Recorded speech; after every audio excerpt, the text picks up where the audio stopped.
Hey guys, what is up? It is your friendly neighbor Lucas here, and I've got another Dota video. This time I'm going to be talking about the patch notes for the spring cleaning update. As you can see, this was just put live on their site. So obviously the first thing to mention is the fact that there's about 1 million bug fixes, finally.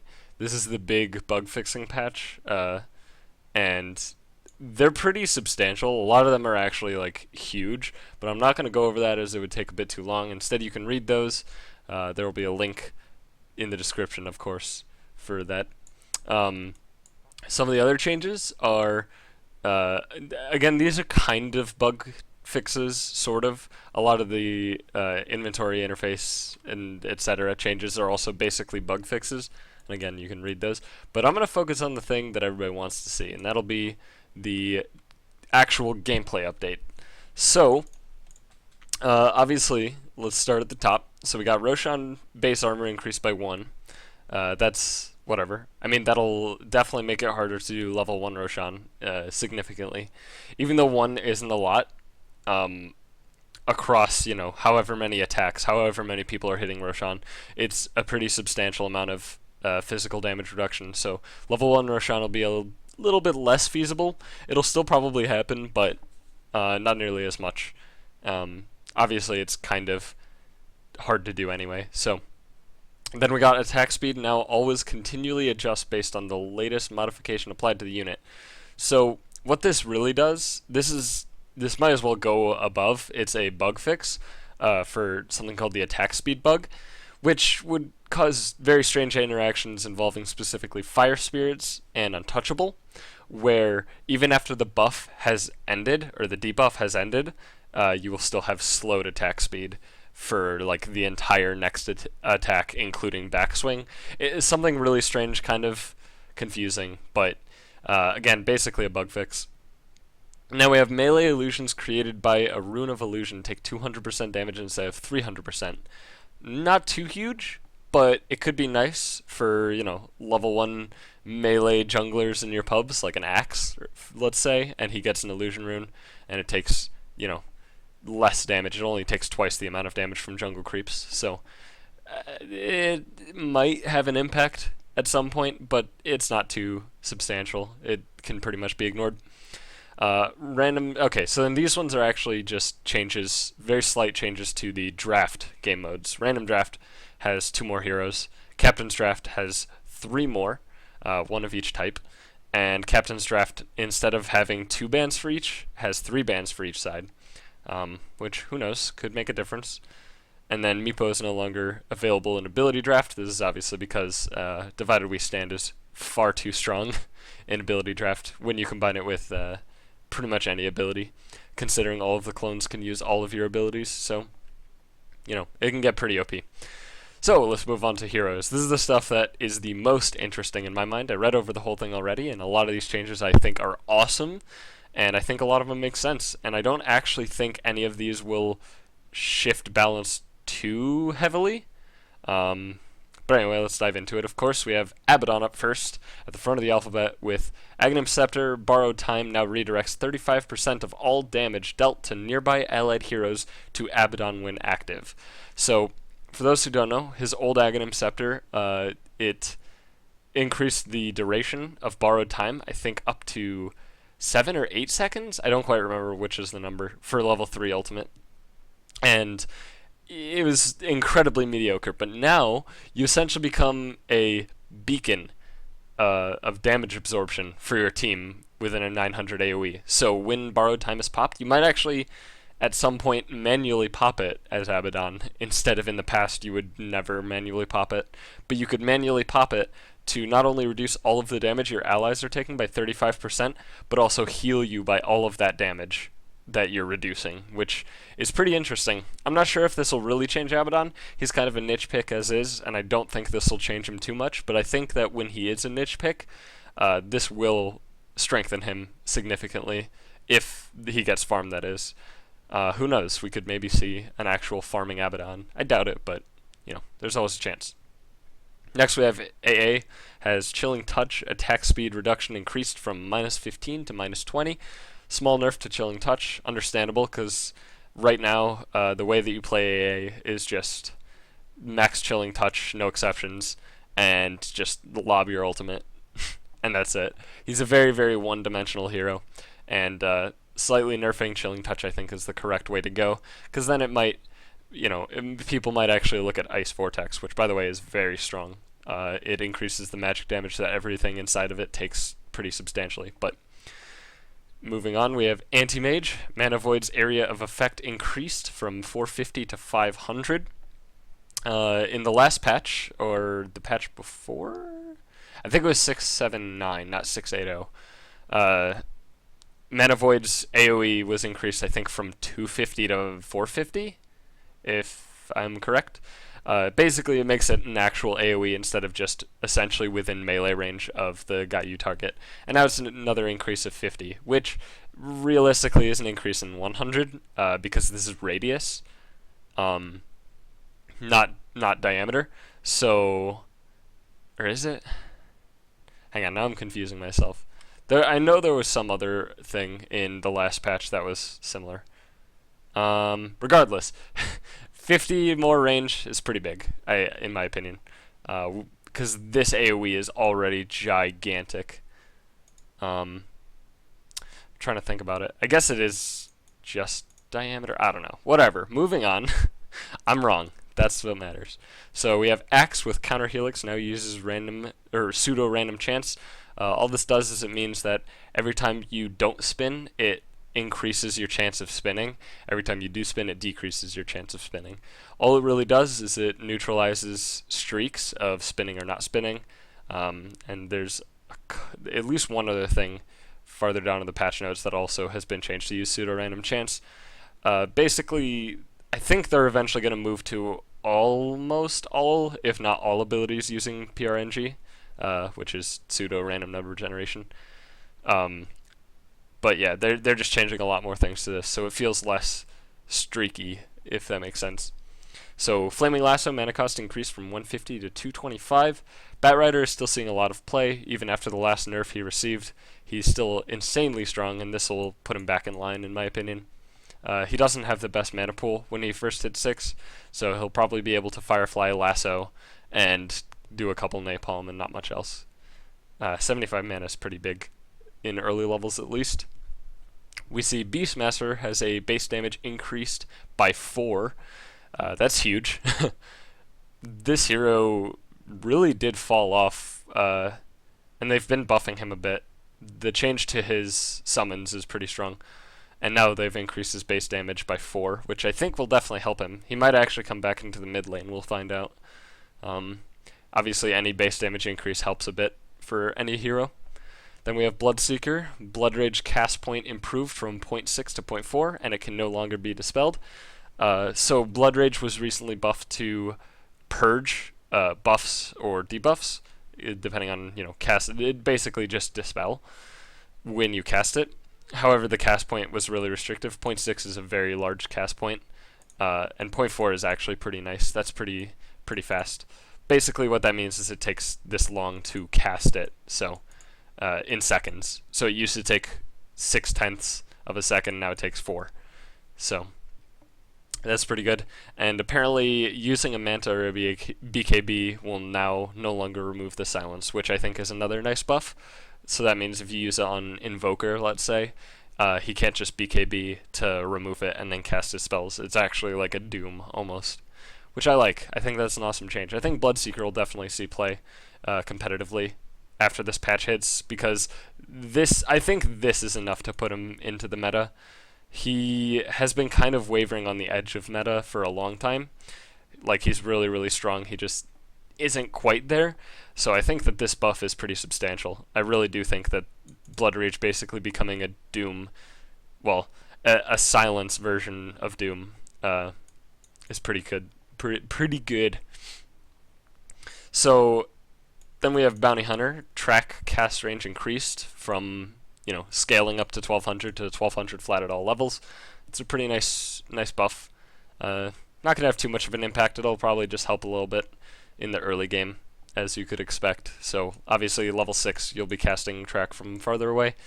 This does actually make the difference between casting it across river and not in mid lane, so who knows if that'll be relevant at all. Unsure.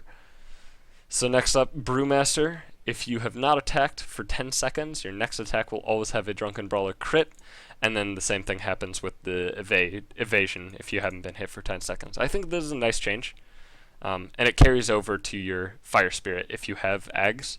So basically, if you have Ags, you jump in, you haven't attacked anything, you use ulti, your Fire Spirit's first hit will crit, and he'll evade the first hit. At least I'm assuming it also works on the crit. It would make sense if it did, but this little question mark's only here. Regardless, I think it's a nice change. I think it could actually help Brewmaster in mid lane slightly. Issue, of course, being there's not really going to be much of a pause of you not getting hit or not hitting for 10 seconds, but every time that there is, it will make a difference. So I think it's a nice change. It's really marginal, but I think it'll help for sure. So then we have Bristleback. Warpath no longer has unique values for the first movement speed stack, and Warpath movement speed stack bonus increased from 1, 2, 3 to 3, 4, 5. So what I see this doing, I think, I could be wrong. The way it used to work is that your first stack of Warpath would give you a chunk of percentage, and then the small stacking percentage, and every stack thereafter would just give you the stacking percentage. But now every stack gives you this percentage, which means that I think in the long run, okay, so yeah, now what it'll do is at max Warpath stacks, you will be moving faster than before, but it won't be as substantial in early Warpath stacks. So what that means is that Bristleback has to be casting spells longer for him to actually have an impact with Warpath, or at least a larger impact with Warpath. So Broodmother, she got some love in this patch for sure. The last time that she was balanced, she got nerfed into the ground. So now Spiderling's poison sting damage per second increased from 4 to 8. That's actually pretty big, because the Spiderlings, pretty much their physical damage is incredibly low. A lot of the damage that they deal is the poison, and now that that's increased by double, that's actually a huge deal, especially because they're worth so much bounty. And in the past, when she had the free cliff pathing, like before the last nerf, you sometimes wouldn't even go max Spiderlings just because their bounty was so high and they would do so little. But I think now you definitely still max Spiderlings. So now here's the change to her free pathing. The old rework was that you could just path on cliffs and trees and whatever without doing anything, without it anything interfering with you. And then they nerfed her to the ground by making it so if you were visible by enemies, you couldn't have free pathing. So they removed that last nerf, and what they did is now you don't have free pathing within 3 seconds of taking damage. So it's identical to Blink Dagger in the sense that you can use it to escape, you just have to be careful about it, but you still have the free pathing. I think this is a really good compromise, because obviously the free pathing was way too strong, and I think that this is not weak for sure. As long as you play smart, you can actually use the free pathing. And then a small buff to Insatiable Hunger, 20% more life steal at every level. That's pretty good. So I think Broodmother, hopefully she'll get added to Captain's Mode at some point in the near future, because I think it'd be really cool to see pros play with her. I do think this puts her back as an available hero, really, in terms of strength. Okay, so next we have Centaur. His Hoof Stomp mana cost was increased to be a flat 130 at all levels, instead of scaling from 85 up to 130. So this is a pretty good nerf to his early game, which it does need a nerf. Centaur is a little bit too strong in the early game. This isn't huge per se, because he only uses mana on one spell in the early game, being Hoof Stomp. I think this makes it so he can't use 3 Hoof Stomps at early levels, though. 390. Yeah, there's no way he has 390 at early levels. So I think that was the goal, is that he can only like hoof stomp twice or whatever, something like that. So Chaos Knight has an interesting buff. Phantasm now has a 50% chance to create one extra illusion when cast. Um, I don't know what to say about this. It's interesting, is pretty much it. I mean, the hero's all about chance, random chance, but this is, I don't know, it could be good. Obviously, it's a buff. There's no downside to the change at all, but I don't think it'll really have an impact on whether he's played or not. I think that at the end of the day, he's really only played with Wisp for a multitude of reasons, but yeah, it's interesting. So Chen, Penitence, cooldown reduced to scaling down to 11 instead of a flat 14 at all levels. This is okay. Chen doesn't really scale Penitence for a long time, which is strange because it is like a mini soul catcher with a slow. But cooldown increase is obviously welcome. I think this is mostly to make him, I don't know. Right now, when it comes to junglers, it goes like Enchantress, then Enigma, then Chen, something like that. And I think this is to put him more in line with the other junglers in the pro scene. Again, it's not big, but it's nice. It helps. So Klink's Death Pact cooldown reduced from 45 to scaling down to 35, so 5 off per extra level. And that is interesting. I don't quite remember the duration of the buff, but I think this allows you to have 100% uptime, if not near 100%. I don't quite remember if it's 30 or 35 duration. If it's 30, then it might as well be 100% uptime. If it's 35, then it is 100% uptime. Regardless, it's a nice buff for Klinks. Another marginal buff. I like it. Dazzle, Poison Touch no longer causes a mini stun. Dazzle needed a nerf, and unfortunately this is the thing that I personally liked about Dazzle the most, is that he could actually interrupt TPs, but he can't do that anymore. And this is the right way to nerf him. You don't want to take away from Shallow Grave, you don't want to take away from Weave, you want to take away from something like Poison Touch. It still does everything else, it just doesn't cancel channeling on the initial cast. It'll still cancel it when the stun happens at level 4. So it's not that huge, it's just a little bit to put him more in line. So we have Disruptor, Kinetic Field cooldown reduced, scaling down to 11, same thing as Penitence. This will make Kinetic Field a little bit more, you'll want to skill it earlier in a lot of cases, because right now it goes like, maybe go 2 points Kinetic Field, then max Thunderstrike, after maxing Glimpse of course. But maybe now you actually just max Kinetic Field second. I'm not sure. I'm not quite sure how it'll impact the hero. You're not casting Kinetic Field every 11 seconds anyway. It's normally a pretty big gap between each cast, but who knows? It could make a difference. So Doom damage no longer ignores magic shields. So I guess the way it used to work is that it would just deal damage through a Pipe of Insight. I'm not quite aware of this. I guess it's, again, technically a bug, if that is the case. But there's that. Gyro Ranger, Gust knockback duration increased from 0.2 to 0.5. I think what this changes is that when she casts Gust and it pushes people back, it'll now push them back for a longer duration. So it's almost like a deafening blast instead of just a little shove and then they're silenced. It'll be closer to deafening blast. Not quite deafening blast, of course, but closer at least. So Earth Spirit, Stone Remnant recharge time reduced from 35 to 30. I think you can put this hero in Captain's mode now, in my opinion. I think he's strong. I don't think he's overpowered.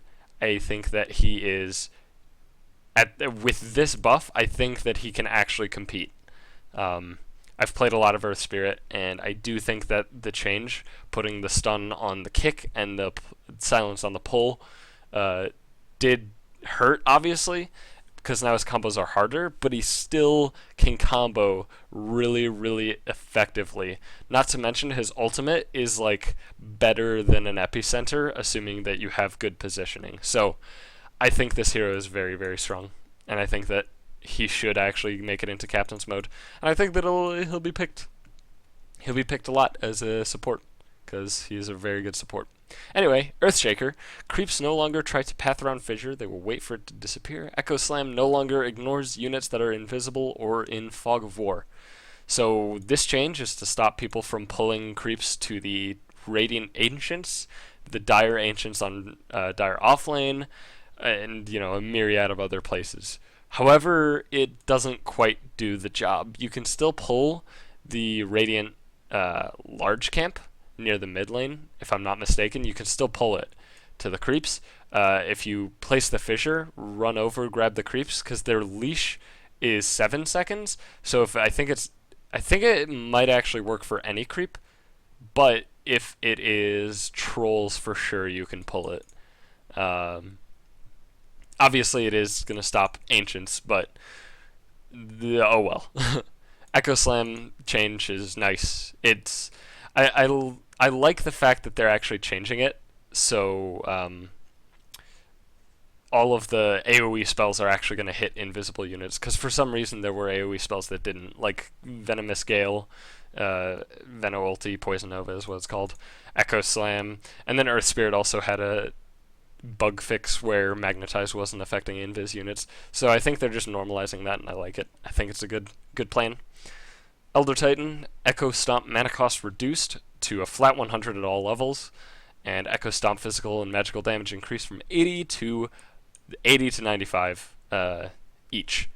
So not only is it 5 extra per level, it's basically 10 extra per level because you're doubling it. Because this is both physical and magical damage. Obviously, there's reduction and they're different, but whatever. I think this is nice. Elder Titan was pretty heavy into the metagame, and they kind of gave him the boot by reducing his damage from his spirit. But I think this definitely puts him back in. Echo Stomp is definitely a skill that you used to not really level too much, but I think now you definitely do max it as soon as possible. Sometimes you would actually take stats over it, depending on the game and the situations, but now Stomp is actually pretty strong. You might even go 2 levels early, just for the additional damage and, various other reasons. Okay, so Ember Spirit. The nerfs are finally here, thank God. And these are pretty much the correct nerfs. Searing Chain's duration reduced from 2233 to 1223. So now level 1 only slows for 1 second, and level 3 only slows for 2. Or roots, not slows, sorry. Every other, levels 2 and 4 are the same as they used to be. However, the total damage is the same. So the damage is being rescaled. The damage per second is being rescaled to make it the same total damage as it used to be. So you're not losing damage, all you're doing is losing CC. So this means either that when you're going the chains build, you either get it up to level 2 or max it. Otherwise, there's really no reason to go any chains at all. I think you always go 2 chains, though, for the 2 second duration, because 1 is measly. That doesn't do anything. And then the other change, Sleight of Fist, bonus damage reduced from 30, 60, 90, 120 to 20, 40, 60, 80. Thank God. So Sleight of Fist dealt a lot of damage, like way too much damage, because it used to deal 120 bonus damage to heroes. Now it'll only deal 80. So this will make the Sleight of Fist Bolas build worse substantially. That means Flame Guard will probably be the go-to build, given both of these nerfs, which I like. I think it's a lot better to go that build. I think it's a lot healthier for that build to exist because you actually have to be close to the things in order to actually battle.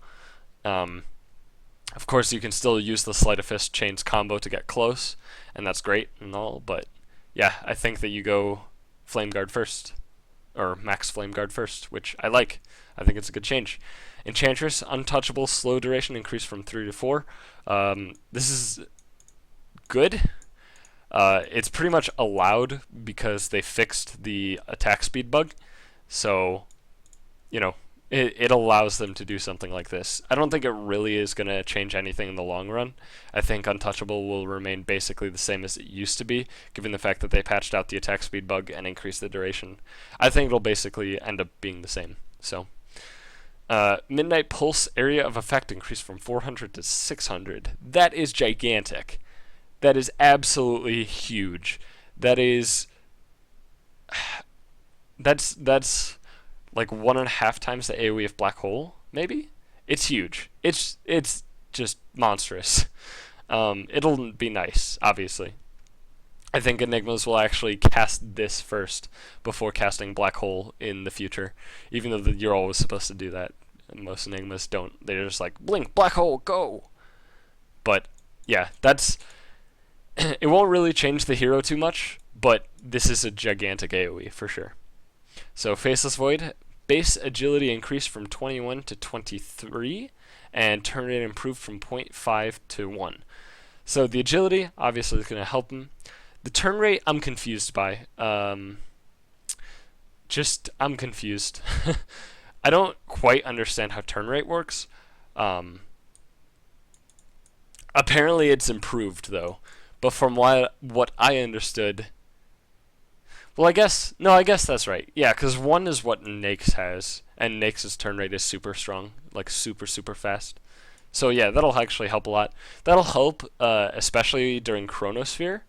Because in Chronosphere right now, especially with lag involved, because you move at 1000 move speed, if you move command from one end of the chrono to the other and then back to the other, it'll take you like super long to get there. It just feels weird and kind of wonky. But with this, the turn rate being improved will actually help a lot. So that's nice. I think Void is currently kind of a niche pick, and I think it'll push him a little bit. Gyrocopter homing missile now hits invis units, and it requires more hits to destroy at levels 3 and 4. So this might make people actually level homing missile. Who knows? I don't know. I don't think it'll change much, but it's nice. Also, they patched in this patch. They fixed the indicator existing for the enemy team as well. So, Gyrocopter homing missile is a little bit better now. That's cool. Burning Spears is no longer a unique attack modifier. This is insane. This means that you can just keep Burning Spears on forever and have, you could even have a Mask Madness if you want to go that insane. Like, holy crap. This hero. Normally you do get lifesteal on Huskar anyway, but you have to manually cast your spears, and now you don't even have to worry about that. You'll just cast spears constantly and still lifesteal. It's dumb. This hero's strong, really strong. So Invoker, Ghost Walk, slow, no longer affects magic immune enemies.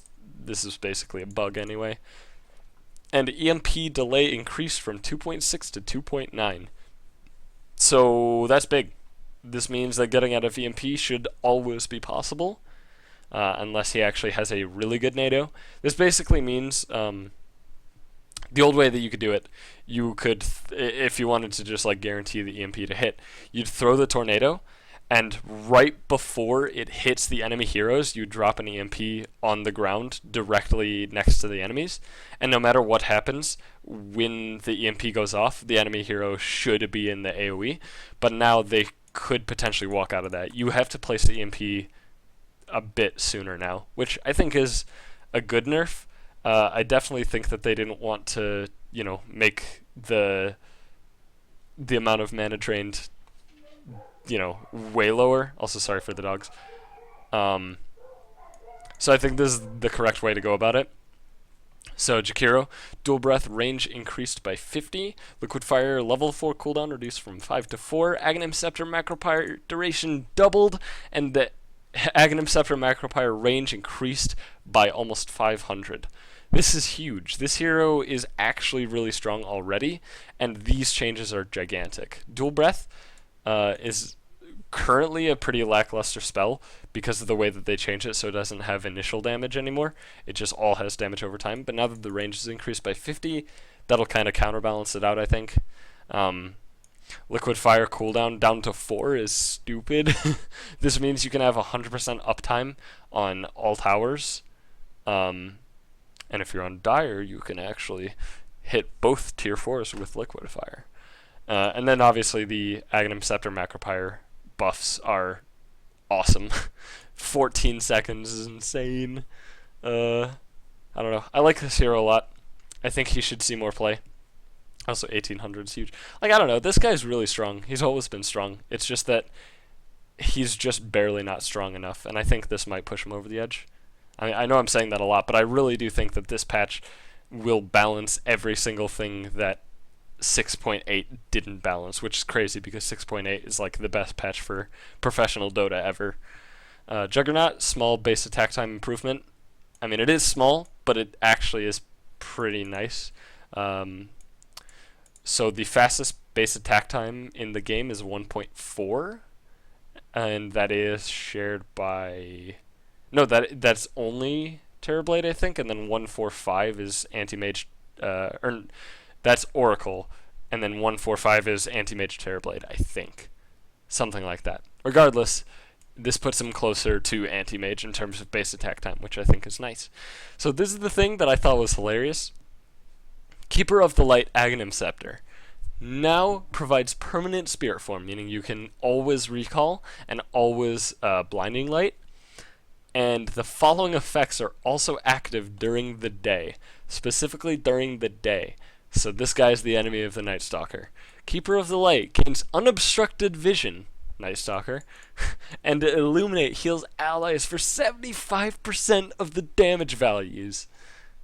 This is a guy where you want to fight. You want a team fight during the day. Because holy crap, this is insane. If you're trying to push high ground during the day, Keeper of the Light will push high ground during the day. There is no exceptions. You can just lay down an Illuminate directly down the lane, and the enemy team can't contest the push. And you can see the entire enemy team just by standing near their base.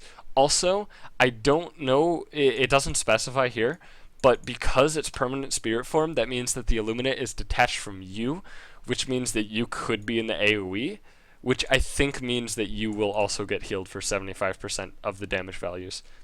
So that's hilarious. I think Coddle is... I don't know. All of these Ag Scepters for supports make all of the supports look really, really nice. Like, that's what happened to AA, is that Ag Scepter happened, and that was it. And then everybody's picking AA and makes them get a quick Ags. So I don't know. I don't know how Coddle's going to work out, but this is super strong, I think. So Kunkka, Torrent AoE increased by 10. X marks the spot, can now last twice as long on allied heroes. Ghost Ship allied buff duration increased from 8 to 10, and then a nice quality of life AoE indicator for allies.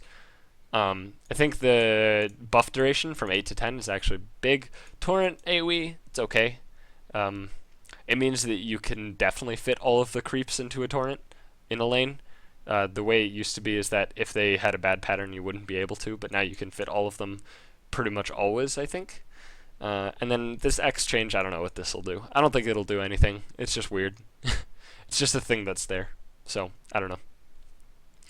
Legion Commander, overwhelming odds bonus damage per hero is increased from 14 to 20 to 20 is the level 1 instead of being the level 4, and 65 is the level 4. Creep stays the same, 14, 16, 18, 20. So what this does is that if you catch 5 enemy heroes in overwhelming odds, it will deal an additional 325 damage to every unit within the AoE. Additional. That does not affect the base damage, which is slightly nerfed at level 4, down to 180, but that's irrelevant. It's huge. It's like, it used to be a mini Echo Slam, and now it's like, instead of being like 0.5 Echo Slam, it's like 0.75. I don't know. It's really strong now. And the AoE was also increased by 15, which is nice. And then Moment of Courage changed to PRNG. Also nice for jungling LCs, which you shouldn't do that, but whatever. Leshrac Lightning Storm now slows its target by 75% for 0.5 seconds. Very, very small amount of time. But 75% slow means that pretty much all heroes will be down to base move speed when you cast it on them. And this is not at a higher level Lightning Storm. This is all levels Lightning Storm. So, what this also means is that, I don't know. This means a lot of stuff. Everything that gets zapped by Lightning Storm gets slowed by 75% for half a second. I don't know. it's huge. Considering his split earth cast point is what? It's a little bit more than this. I think that you can always Lightning Storm to set up split earth if you play it right. It's really hard to actually dodge split earth with this slow. I mean, there's backswing on the Lightning Storm too. I don't know. It's weird. It'll work out. This will help landing split earth without a different setup stun. How about? So Lich, Frost Armor can now be cast on buildings. Aghanim Scepter Chain Frost no longer has a bounce limit. Alright, let's start with this.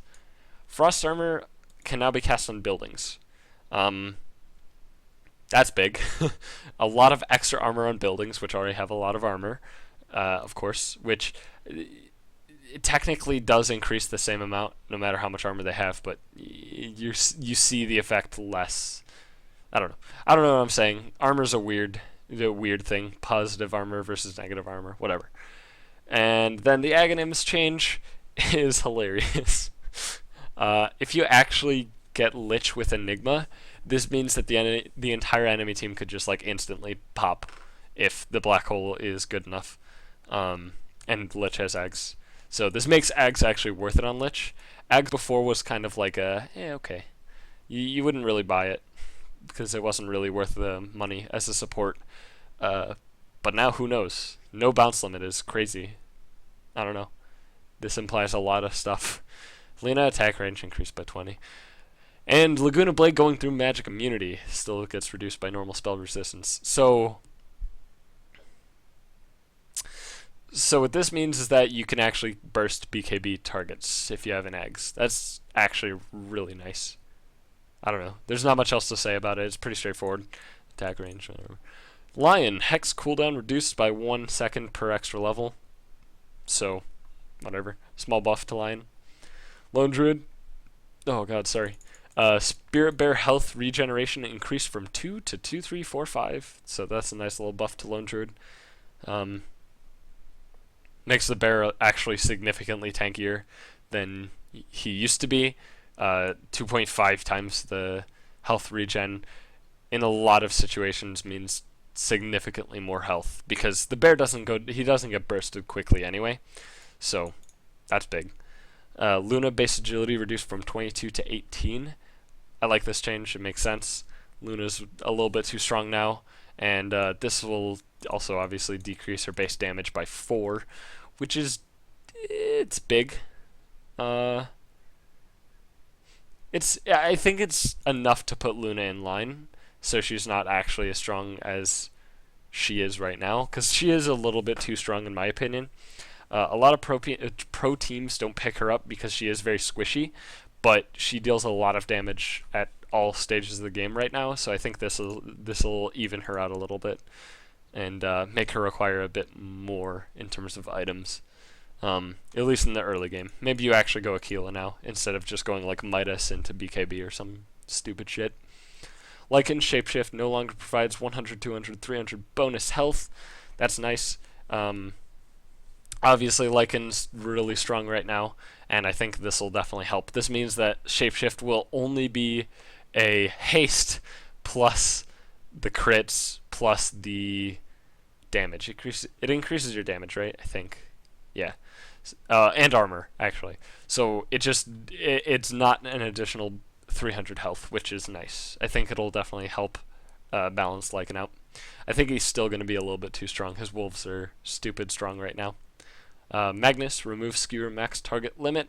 In case you weren't aware, the old skewer could only get 1 hero at level 1 up to 4 heroes at level 4. So you could actually never skewer 5 enemy heroes.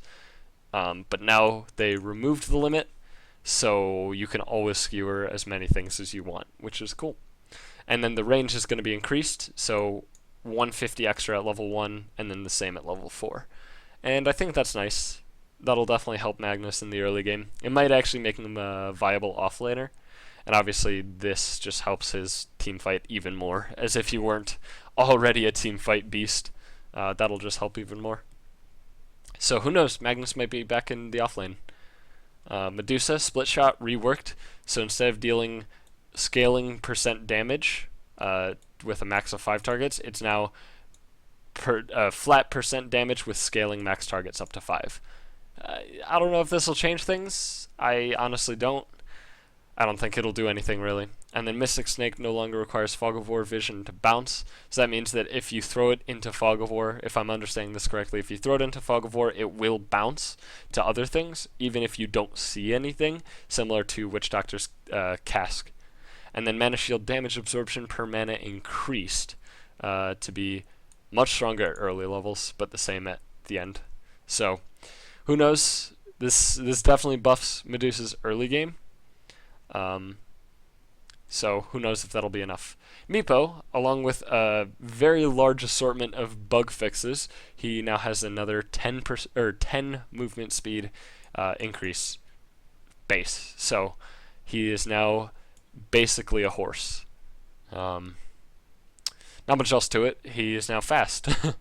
I think that'll definitely help support Meepo, support Mep, which is cool because that's actually the way he's being played now, and I think that's the right way to go about it.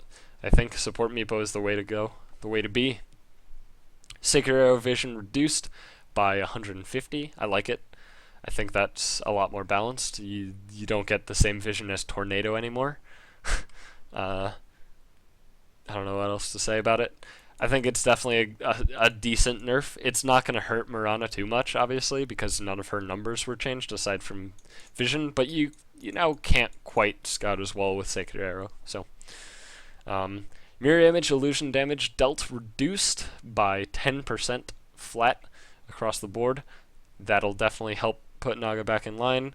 Riptide AoE decreased by 30, so this is undoing a somewhat recent buff.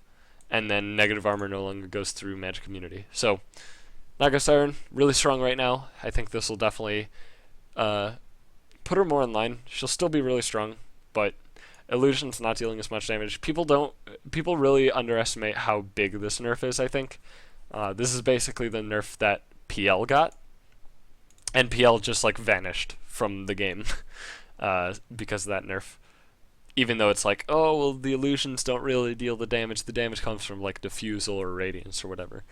Same thing with Naga, but I think this nerf is actually going to be substantial. 10%'s a lot. It definitely means the early illusions aren't going to help you last it very much, because the old way it was, 30% basically means you have a DD as long as you have illusions up, so who knows? We'll see. Necro, Light. Heartstopper aura area of effect increased by another 200, and Reaper Scythe now adds another plus 30% duration to the respawn timer. I think this is big. Necro has always been on the edge of the meta as well. Maybe not always, but he's definitely close to meta at this point. He was picked a bit in the Captain's Draft Invitational, so I think maybe 1 or 2 games? I think 2, actually. Not sure. But the Reaper Scythe change means Reaper Scythe is even stronger now, and Heartstopper AoE means that it's a lot more viable to get an early level, because it will actually be constantly ticking away in the lane, because this is... It basically means that instead of being slightly closer to the enemy, like you have to be pretty close to the enemy for it to work now, you can just kind of be near the creeps and it should work. So, that's nice. So, Night Stalker, Darkness now also affects the vision of buildings. They just keep buffing this guy. He's really strong. And I think this is a cool change because now when he dings 6 and he just casts Darkness, first nighttime, now when you're hugging your tower, not even the tower can really see the Night Stalker coming up. I think it's cool. I think it's, at the very least, it's flavorful, which I like a lot. And it definitely is going to help a bit. There are some paths that you can go now when you use Darkness that you couldn't go before because of towers, so we'll see. Impale cooldown increased, so obviously a nerf. However, they also kind of buffed it, so it can no longer be blocked by Linkosphere. I think that's a good change. I think Nyx is really strong right now, and I think this is the correct way to nerf, just increase cooldowns so he can't cast stuff nearly as often. And then they also balanced him a little bit, so he's not like just destroyed. So who knows? I think Nyx will stay in the metagame. I don't think this will really affect him too much. Obviously, it's nice for Nyx, in terms of this change, and it kind of sucks for that change, so who knows. Ogre Magi base armor increased and cast animation improved. So Ogre is pretty strong. He's a pretty strong hero, and this definitely helps him in roles, even in the support role. One armor's big in early game, and then cast animation improved is really nice. This basically means that you're not going to be casting ignite like 4 times while the enemy hero just walks into Fog of War, and you hear that bat sound 47 times in a row. Now you'll actually get that cast off eventually, so that'll be nice. Omni Knight's Purification AoE increased by 15. Repel no longer removes positive buffs from allies, so the old Repel you could actually remove like Haste Runes, DDs, Guardian Angel, whatever from allies. At least I believe so. But now it doesn't. It definitely removed Guardian Angel. I'm not sure about the others. I think it did the others, but I don't play Omni Knight ever, so I'm not sure. Guardian Angel duration increased by 1 second across the board, and Ag Scepter increased from the standard up to 10 seconds on level 3. Which, reminder, Aghanim Scepter is the global AoE Guardian Angel that also affects buildings. Now up to 10 seconds of duration. So, crazy. PA, welcome in your new carry of the meta, I'd say. PA is a very strong hero already, but Stifling Dagger cooldown reduced from 8 to 6. This means her lane dominance will be ever so stronger, and Blur Evasion chance increased from 40 at max rank to 50 at max rank. So they have to buy BK or MKBs. It's not even an option anymore. 50% dodge chance is insane. I don't know. PA is really strong now with this change, I think. Both the evasion and the cooldown. I think PA is insane. Now that Dagger can crit. You have a 6-second cooldown potential, I think 425 pure damage nuke on heroes once you have level 3 ulti. Is that correct? 425? That sounds about right. I don't know. It's just dumb. I think PA is way too strong now, but whatever. We'll see how it pans out in pro games. I'm assuming she will get picked at least a little bit more, if not a lot more. Anyway, Phoenix, Icarus Dive, cast point extended from 0.01 to 0.2. I have no idea what this means. I guess it means that it's a longer startup. I don't know why they say extended then. I don't know. It's a weird change. I don't think it'll really affect anything. Fire Spirit's damage reduced from 75 at max to 70 at max, so it's just -5 across the board. And that's per second, so that's actually a lot of damage that you're missing out on. So we'll see. Phoenix definitely needed some nerfs, and then Fire Spirit's health cost increased from 15% to 20%. Again, needed some nerfs. I think these are the right ways to go about it. They also fixed Icarus Dive in the bug fixes. They fixed Icarus Dive, so if you issue a stop command during an attack animation during Icarus Dive, it actually won't stop the Icarus Dive right now. But they fixed that so you can actually always stop Icarus Dive. And they also made it so Icarus Dive is correctly stopped by Chronosphere. So, bug fixes, yay! Pugna, Decrepify mana cost reduced from 100 to 60. That's actually pretty nice for early game. You might actually use Decrepify in early game now. And Netherward duration increased by 5 seconds, another nice buff. Pugna right now is a super niche pick in pushing lineups, and I think this will actually help him to be a bigger pick. Still probably only in pushing lineups, but he will be more integral, you could say, because this definitely strengthens his early game, and this definitely helps the late game. 5 extra seconds on Netherward means that there's almost no good time for the enemy team to engage unless they actually kill Netherward. So Queen of Pain, Shadow Strike cooldown reduced by 4 seconds across the board, and the cast range increased by 35. So they took a lot away from Queen of Pain with the Shadow Strike change recently, where it has the same mana cost at all levels, being a higher mana cost than it used to be at early levels. But now you have a 4-second Shadow Strike cooldown. I don't know.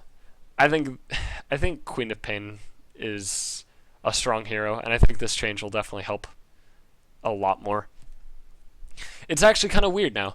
I think you might actually go a bunch of points Shadow Strike. I honestly don't know though, because now you will be able to actually cast it. 35 extra range is nice, and the cooldown being reduced is pretty sick as well. Who knows?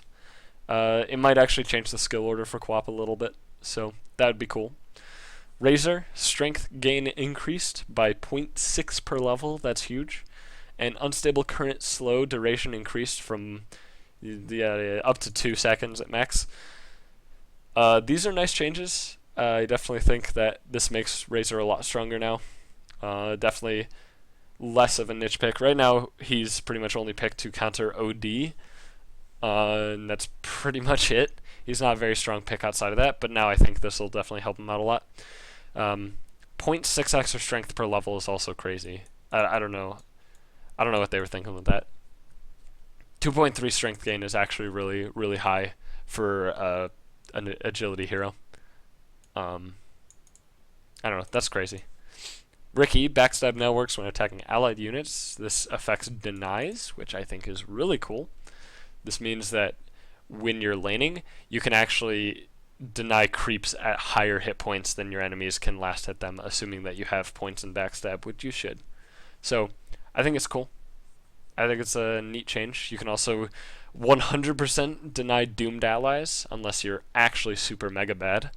So, that's cool. Shadow Demon added an Aghanim Scepter upgrade. Now Demonic Purge, instead of having 1 cooldown, it now has 2 charges that each have a 40-second cooldown. Each charge means that you can cast a Demonic Purge. So this means that in one team fight you can throw out 2 purges, or you can basically throw out 1 purge every 20 seconds. Or some combination of that. I think it's really cool. I think it is insane actually, because you can use Demonic Purge on couriers. So this means that if you have an Aghanim Scepter, you can just purge a courier and purge their carry who's BKB'd. I don't know. I think it's cool. Again, more Aghanim Scepters are always welcome. From what I understand, they want to add an Ags upgrade for every hero in the game, and they're definitely making some cool ones, so we'll see where this goes. Shadow Fiend, Requiem of Souls, secondary debuff now affects magical immune units. So the debuff, of course, being the, I think, 50%? No, 30% slow and 50% damage reduction, I think, for 5 seconds? I could be completely wrong on all those numbers, but regardless, it does have a slow and a damage reduction buff, or debuff, on all enemies hit by it, and now it'll affect magic immune units, so that'll make Shadow Fiend even stronger, which I like. Silencer, Agi growth increased by 0.9 per level, and Curse of the Silent cooldown reduced by, I guess, 2 per level, 2 per extra level. So, this is big. This means he attacks a lot faster.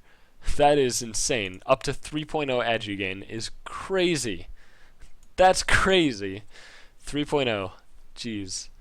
And then Curse of the Silent cooldown. Who knows? Maybe it's worth it to skill Curse of the Silent finally, because the way that it was in the past, you used, like the old build, you would always max Curse of the Silent, and then after the last word change, you never touched Curse of the Silent past like 1 or 2 points.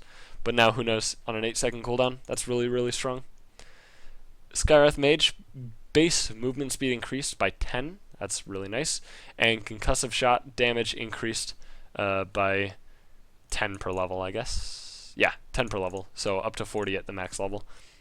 Nice buffs to Skywrath. I think he is already a strong support, given that he has a 0 cast point silence that also amps magic damage to a target unit, as well as a spammable nuke for lane dominance, and now concussive shot deals even more damage, and now he has even more move speed. I think Skywrath is well balanced now.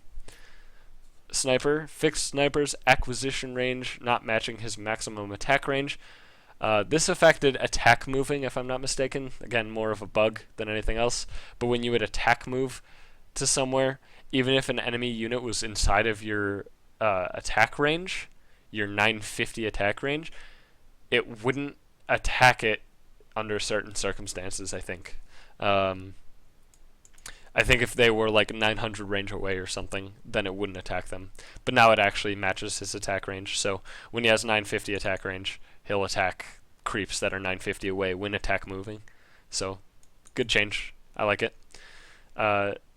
Spearbreaker Nether Strike cast range increased to flat 700, and then the Scepter range increased to flat 850, and then the cooldown rebalanced to, instead of being flat at all levels, it goes from 80 down to 60, which is a buff, except for level 6. So, I don't know. I don't know about Spearbreaker. He kind of got kicked out of the meta with the base attack time nerf. So, who knows what'll happen. I think this is Nether Strike is probably the strongest part about Spearbreaker right now, and the fact that it's getting buffed a little bit is really cool. So, we'll see where that goes. Sven base damage increased by 6. Sure. Early game a little bit better. I like it. I mean, he already takes literally no damage, so he might as well deal literally infinity damage. So we'll see. We'll see what happens there. Psionic Trap sub-ability now has the same cast point as the ability on the trap itself. Previously, the sub-ability and the ability on the trap had different cast behaviors, both 0 now. If you cast it with your hero, it would take longer. Yeah, so now the old way was you would drop a trap that would have a cast point, and then you could use the sub ability on D if you're using QWER. D would be the sub ability, and then TA would go through the same cast point as placing the trap to pop it. However, you could select the trap itself and use the sub ability on Q to pop the trap instantly. But now they have the same cast point, so you don't have to select the trap. So now hitting the sub ability D, it will pop the trap immediately. There will be no cast point. So interesting change. It obviously is more quality of life for worse TA players more than anything else, but whatever. Terrorblade, strength gain reduced by 0.5 per level, reflection no longer persists through magic immunity, and reflection duration rebalanced, so it's 0.5 seconds longer at max rank, however it's half the duration at level 1. I think this is the correct way to rebalance Terrorblade. Instead of making his slow like worse than 60%, because I think the 60% is actually the whole point of it, reducing the duration of the slow is definitely the way to go about it. So I think it's a good nerf. I think Terrorblade is still going to be strong, and he just won't be as dominant in lane, which I like. Tidehunter, Anchor Smash damage reduction increased from 40 to 60%, and it now works on Ancients, but not Roshan. So Tidehunter could maybe actually farm Ancients at some point in a game. Anchor Smash, if you didn't know, is physical damage, so it already goes through magic immunity or whatever. It just didn't affect Ancients for some reason. So, and then from 40 to 60 is actually pretty big if you're against melee heroes. So we'll see. Heat-seeking missile is no longer blocked by ethereal. Don't know what this means. I mean, I can read the words, but I don't know what it means because I don't have any idea how the interaction will go with turning ethereal and heat-seeking missile. I'm not sure if doing one first does something to the other or whatever. So, whatever. Seems like a bug fix. Tiny craggy exterior stun duration rescaled from high at level 1 to high at level 4. Very small changes, but could be cool. Could help Tiny a little bit more. I think Tiny's already really strong, but this might give him a nice little push in the correct direction. Troll Warlord, melee whirling axis cast point improved from 0.2 to 0, so undoing the last nerf of Troll, which this should actually throw him straight back into the meta. Maybe not the last nerf, actually, because I think the last nerf was the damage. Whatever, they reduced the cast point from 0 to 0.2, so now he does like a little flip thing, but now they've removed the cast point entirely, so who knows, we might see a lot more Troll Warlord, which would be cool. I think he's an awesome hero, and I think his ultimate's really strong, and he's probably worth getting picked now just for his ultimate, but now that Whirling Axis is back down to no cast point, it could be really cool. So Tusk, Snowball, big change. I'm not going to read all the text, but basically what happens is that you create a snowball in place, and that snowball just sits there rolling. Anybody who walks into it will add to the snowball, and you can also pull allied heroes into your snowball within a 400 range by right-clicking them, and that'll also add to the snowball. Every extra unit in the snowball increases damage and speed, and then within the 4 seconds, it rolls for 4 seconds in place, and within that time, you can use a sub ability to select a target, and then you'll release the snowball. What this means is you could have really cool team fights. Who knows? I'm not sure how the interaction works with you just standing in place. If everybody inside the snowball is immune while it's rolling up in the 4 seconds of wind up. If that is the case, holy shit. A team-wide phase shift sounds pretty fucking strong to me, but whatever. I think Tusk is really good, and I think this change is awesome. I like it. I think it's cool, is what it is. It's definitely a buff, and I think it's just neat. So, we'll see. We'll see where this goes. Undying. Soul Rip AoE increased up to 1300, so up to XP range, actually. Tombstone Zombie Deathless max percentage threshold increased by 15% per level in Tombstone. The Tombstone zombies no longer give any gold or experience. 0. Zip. Nada. The bounty, however, is increased by 5 per level, so up to 20 at max. And now the Flesh Golem's damage amp AoE now affects BKB units. So Tombstone was already super strong, and now it's even stronger, and Soul Rip also is even better, now that it will basically get every single unit within a team fight. Rather than in the past, sometimes it wouldn't even affect some units in a team fight if the guy you're targeting is at the edge, but now it should pretty much get every unit. But holy crap, now you really have to you really have to focus the Tombstone bad. There was also a change where a bug fix where the Tombstone now has proper armor classification.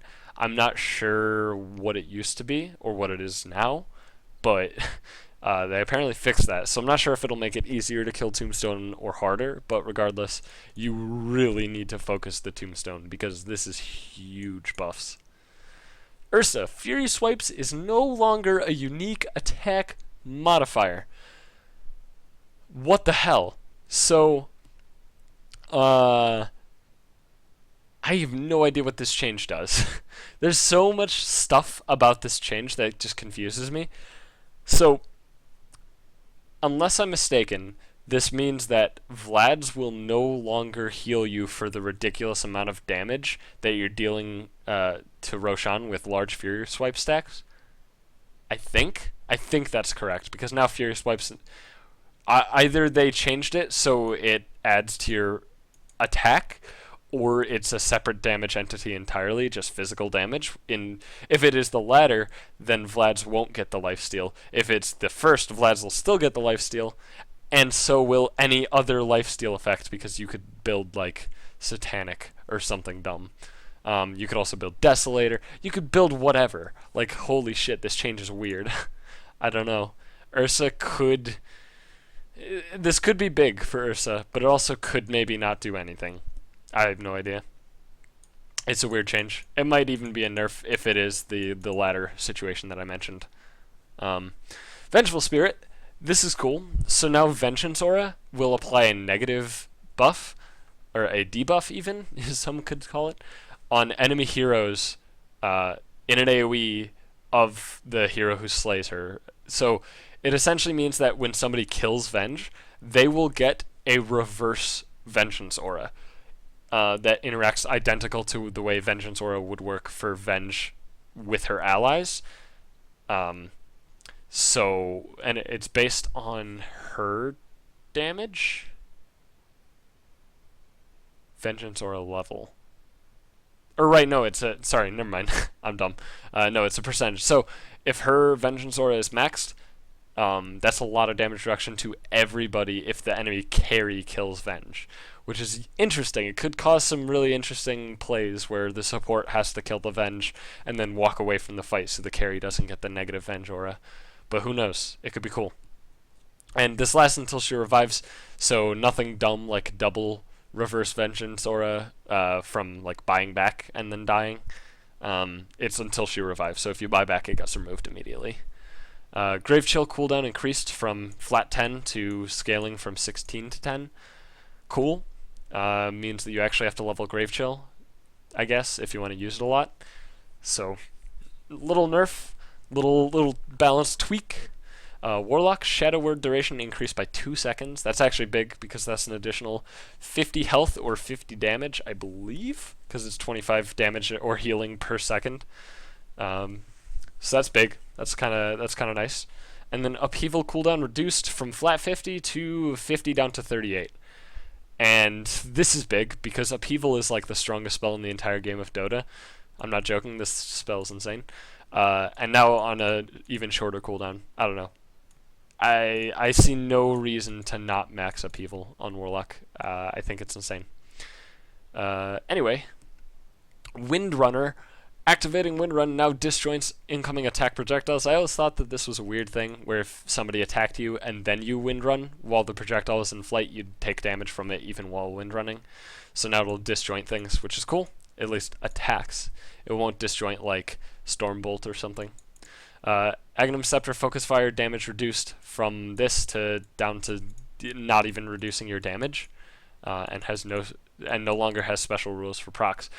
Slight buff to Ag Scepter on Windrunner. I don't think you ever buy it anyway, but you know it's there. Witch Doctor Maledict cooldown reduced from 35 to 20.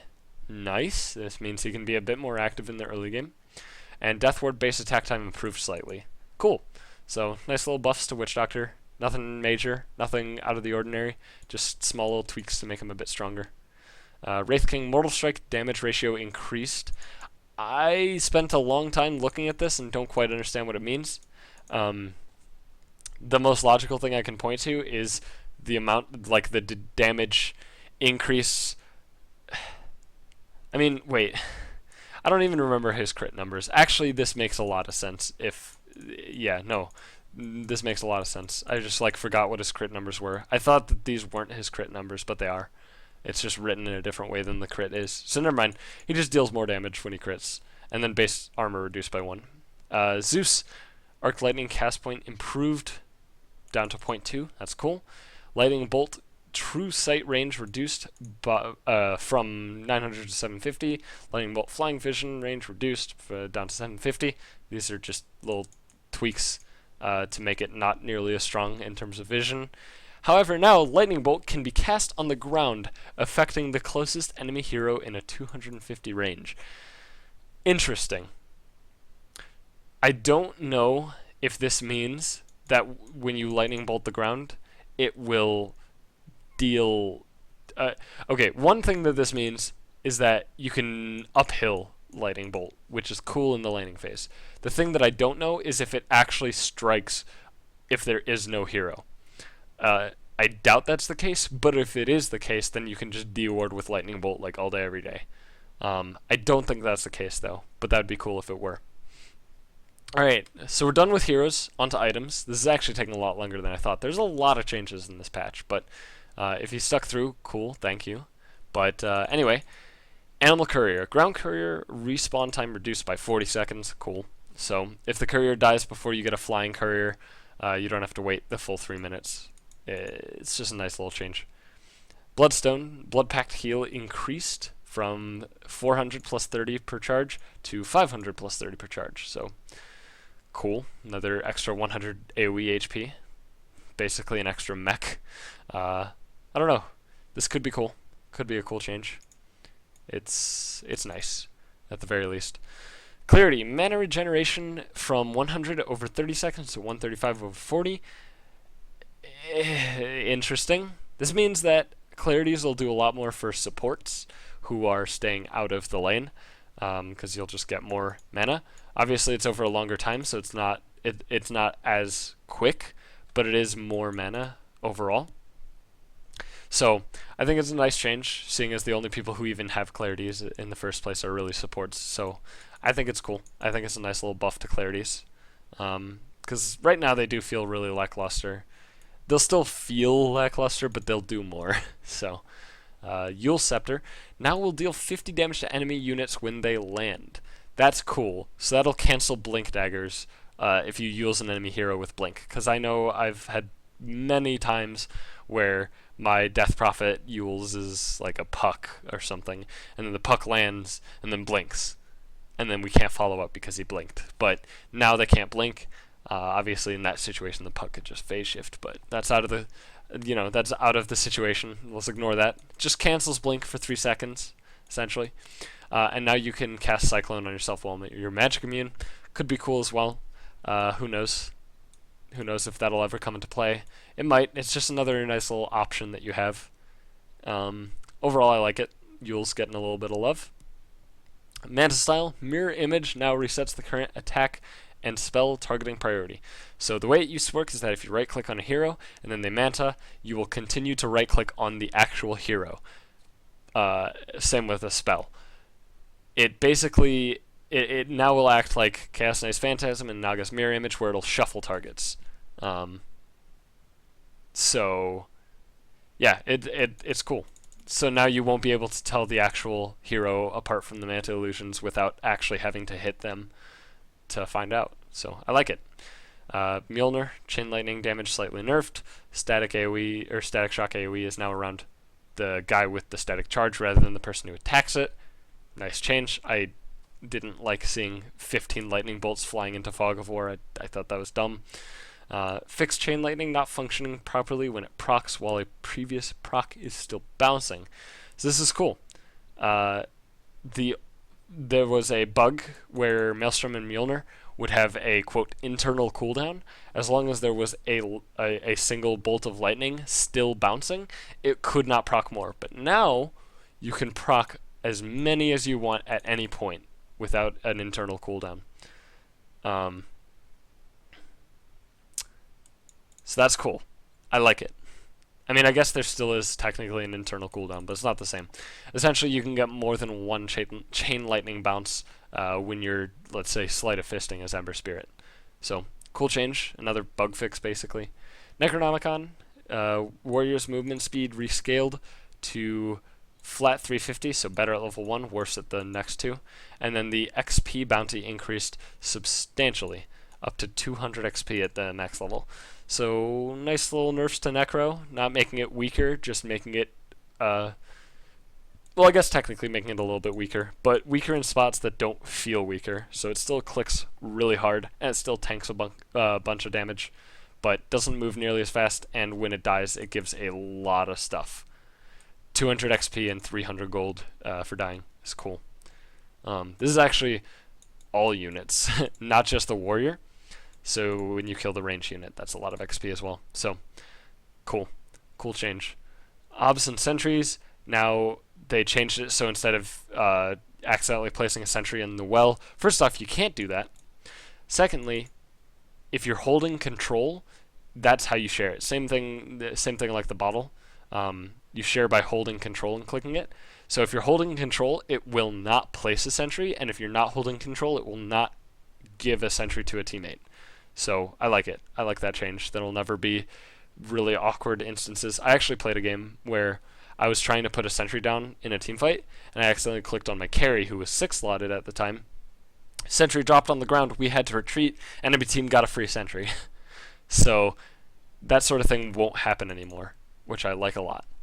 Pipe of Insight. Pipe health regen reduced by 3.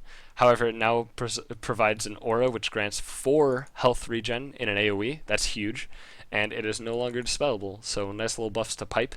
Might make an early Pipe actually a lot more useful. This 4 health regen is huge. That's a Satyr Hellcaller aura, I think. Or Satyr 3. I think it's 4. Rod of Atos. Cripple ability cooldown reduced by 2 more seconds. Buffing and buffing and buffing and buffing. Eventually people will build it. Side device hexed units base movement speed increased from 100 to 140. It only affects side device, so base move speed is 100, but when you hex with Scythe of Ice, it'll be 140 instead. So you'll be able to move a little bit faster when hexed by exactly Scythe of Ice. So who knows? Shadow Amulet, you can now move while fading. However, you can still, or you cannot move while invis. I'm not sure what it'll do. If you, I'm assuming the correct way to go about it would be if you have a move command going and then you finish fading, it'll stop the move command so you don't break the invis immediately, but I'm not sure if that's actually the case. It doesn't say anywhere. But it's cool. It means an early Shadow Amulet might actually be helpful. Could allow you to actually escape things instead of just having to sit stationary for a second and a half and be like, please don't kill me, please don't kill me. You can actually run while fading and then, you know, still can't move though. Still not a Shadow Blade. Speaking of Shadow Blade, Shadow Walk duration increased from 12 to 14. Cool. Small buff. Not gonna be a huge deal, but whatever. Town Portal Scroll added an option to require a halt command in order to cancel a TP. So this means that there will be an option in the settings where you can make it so the only way that you can cancel a TP is by giving a specific halt command. This is really nice. If you enable this, then you will never have the awkward instance where you are trying to TP. It looks like it's finished, you know, 0.0 seconds left. You right click because you want to move immediately, and then it'll cancel. Or that awkward moment when you're trying to shift Q and move command and you're not holding shift quite enough. So, you know, nice quality of life, overall cool change, and that's it. Holy shit, that's a lot of patch notes. That was an hour 15 of patch note talk, and I didn't even go over the bug fixes. Well, I went over a couple, but holy crap. Again, there will be a link to this in the description. This page right here, the spring cleaning update. Apparently this will also be accompanied with a one-day event that I have no idea what it does, but probably something along the lines of being able to clean out your inventory or some shit. Who knows? Who knows? Nobody except Valve, that's who. But thank you for watching. This was pretty fun. I enjoyed it. I personally think that Phantom Assassin is the best change in the entire patch notes. But whatever. You know what? If you want to leave a comment, feel free to leave who you think has the best change in the patch notes below. If not, obviously you don't have to. But if you want to interact, feel free to do so. And as always, thank you for watching. I really do appreciate it. And see you guys next time.